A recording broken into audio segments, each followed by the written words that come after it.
communicating with is that after you talk, after the lights have faded and things have finished, people come up to you and they share their insights, they respond to what you've shared, they sometimes ask questions, and that's exactly what happened last week. Not a person, but several people. There was a line at the back here of people that wanted to interact with me and just talk about how week one of our space, your space, where we talked about your questions that were submitted, impacted them.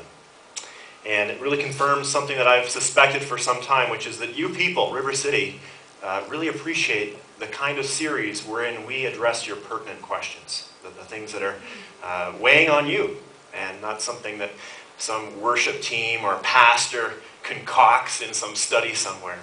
And I went over my files. This church is 6 years old, almost 7 years old, and I went through my files just to see how many series we've done like this, where we give you the opportunity to submit your questions. And any guess as to how many we've done? Like in 6 years. How many series, not just messages, but series where we've asked you to submit your questions? Just turn to the person next to you and give your guess. Go ahead. 6 years. How many? 6. Oh, you guys are... We've had 4, okay? I was hoping to say, wow, 1 or 2. We've had 4, which I think is pretty good, and obviously we're going to have to do it again because we got to go on to a Christmas series next week, and we've got a lot more questions that were raised than we have time to address right now. And I will address them in the blog, as I mentioned as well. But after last week's talk, someone approached me and said something so profound.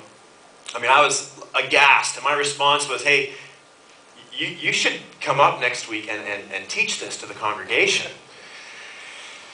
Well, for some reason, this guy didn't relish the idea of getting in front of 200 or so people live and then being viewed by another 50 or so that watch our services on YouTube every week, about 50 people.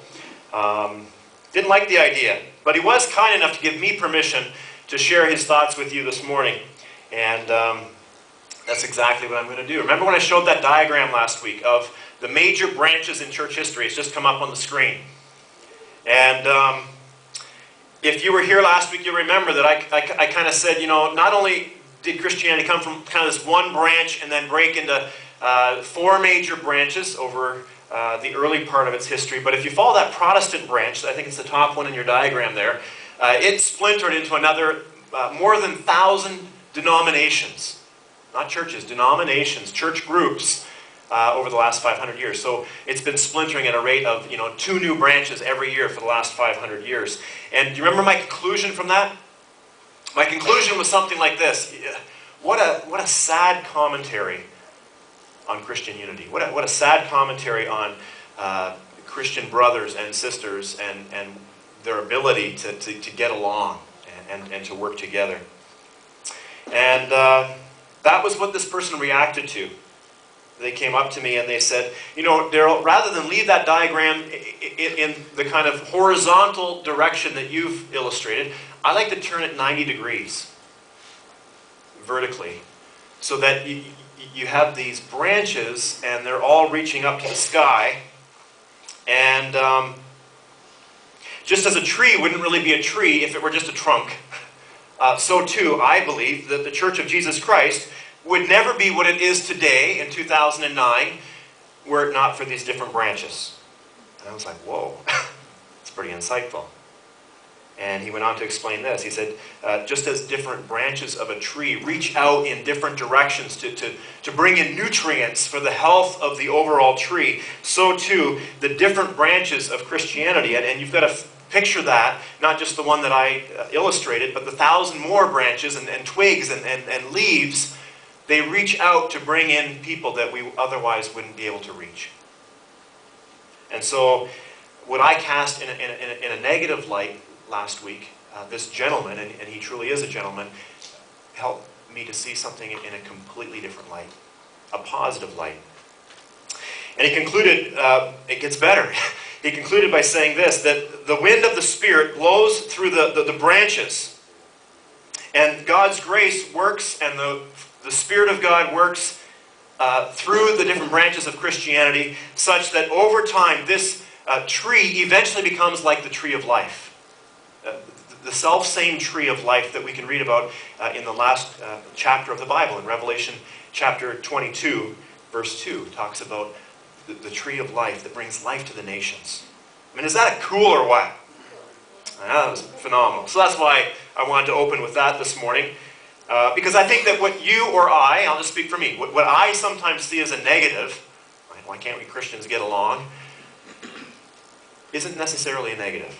And that the God that we proclaim at River City Church, the God that we invite you to worship, the God that I submit my life to, is able to take our most negative and painful experiences, and through his power and ability, he's able to turn them into something good.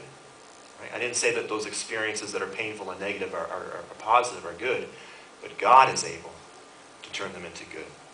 And I know that at a deeper level today as a result of one of you coming up to me and enlightening me last week. Well, let's dive into your questions. The ones that we're able to address this morning. Number one, why doesn't River City Church have a permanent building?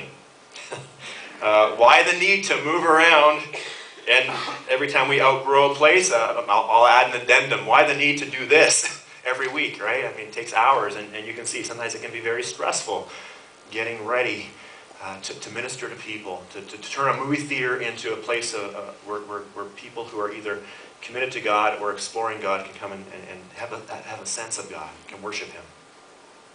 Well, I'd say there are three main reasons. Number one, given our mission, this is the best place that we could possibly be.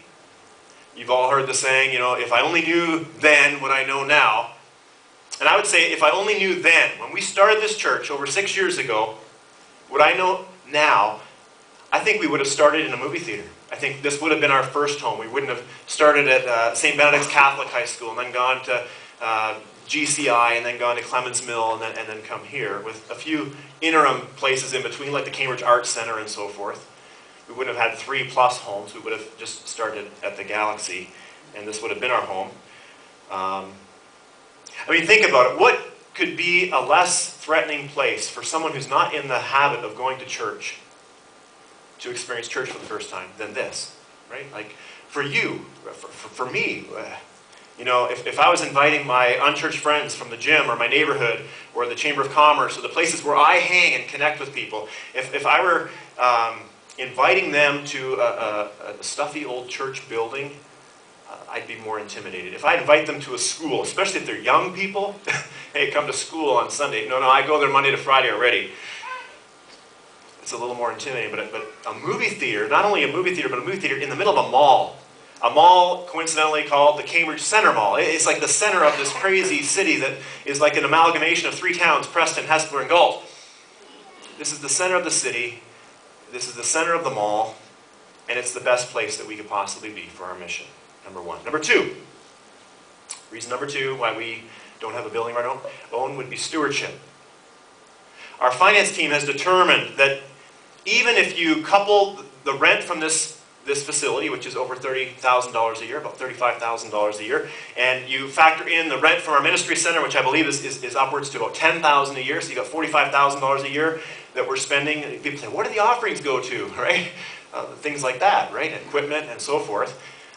Even when you couple both those rents and the expenses that are related to those rents, a mortgage on our own building would be at least 3 times that.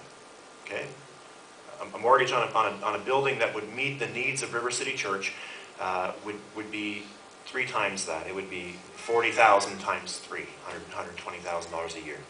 So it's a stewardship reason. Many of the people that come to River City, many of you are newer Christians. And it takes time. John Wesley said the last thing to be converted is a wallet. Right? I'll give my time. I'll sit in a seat. I'll give my time. I'll serve. I'll give something that'll help the church if I happen to have it laying around the house or the shop or whatever. And then I'll give my money, and then I'll start small, right? And it takes time to grow the joy of giving.